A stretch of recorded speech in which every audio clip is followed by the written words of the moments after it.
Howdy! So Cavalry went free last week, so I figured it was a good time to get back into some of these tutorials, and I thought I'd start with a quick and easy one for how you can dynamically wrap text around shapes and see how you guys put this to good use. Alright.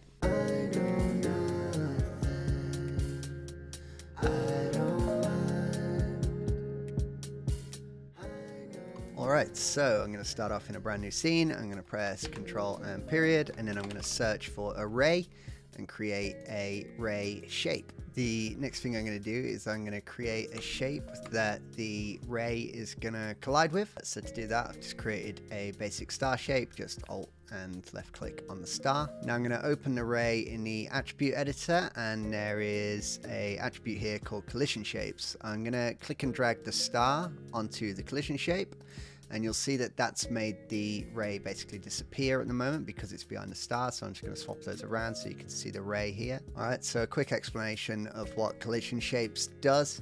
That just gives the ray a bunch of shapes to collide with if collision shapes wasn't obvious enough. So if I grab the star shape now and I edit the rotation, you'll see that the ray's edges, or the ends, change and they do not leave the edges of the star. Now what I want to do is I want to wrap text around the outside of the star. So what I'm going to do is I'm just going to increase the radius of the star, and then I'm going to add the ray to a duplicator. As you can see, there's a bit of weirdness here because one of the distributed rays is actually outside of the star. So if I was to rotate the star now, you might see it happen in a few more places. Yep. So to avoid this, I'm going to change the distribution on the duplicator. I'm going to change the X count to 2. The Y can be like 10. And then I'm going to change the size width to 750. And that puts the ray on either side of the star. So just so we can see things a little bit easier and for later, I'm going to open the ray. There's an attribute here called collision margins. And if I change that to 25,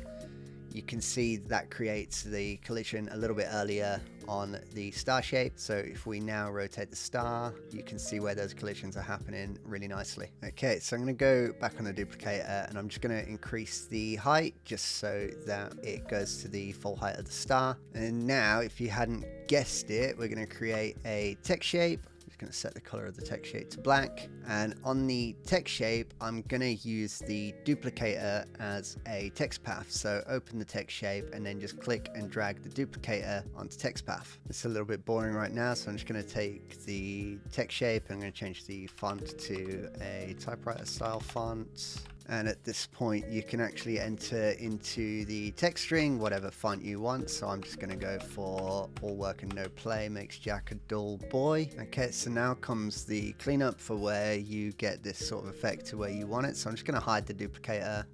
I'm going to open the text shape, and I'm just going to shrink this down a bit smaller just so it looks a little bit cleaner and you can see less of the collisions around the shape. I'm also just going to fill in a few more of those text lines just so we can see it. So now if you were to start moving your star shape, you'll see that the text is wrapping around the star. You can move this left, right, up, down. There is a caveat, unfortunately, and that is that if the duplicated lines go above or below the star, those rays then collide with each other, which causes all of the text to overlap. So you've got very specific use cases for this, but I just thought it was a really cool technique that could be useful, and I'd love to see someone put it to work or even improve on it. So if you do figure out how to do that, then please let me know or let others know, because sharing is caring. So alternatively, the other way you could do it is you could have the text collide inside of the shape. So I'm just going to open up the duplicator and I'm just going to change the count to 1. Obviously there's too much text now, so we can delete a bunch of this. You may need to just open up your text shape and just edit the path push to about 20. What that will do is it's just put the text directly onto the ray lines rather than underneath it, which is where it was before if we just go down to 0C. So I'm just gonna, path push is on 20. I should have said that earlier, sorry. But that means now that your text is inside the star shape, and you can do this with all sorts of different shapes. I mean, I guess we could try with polygon, and everything's outside of the polygon. Let's increase the radius on the polygon. There we go, rotate it. So it's pretty cool, fun little effect. I'm keen to see if anyone can put this to better use than I can. All right, so this is the first one of these that I've done in a good while. I apologize, it's been so dead over here for a good bit. I'm a little bit rusty, but I'm going to try and get back into it. I thought I'd start with something easy just to ease into it.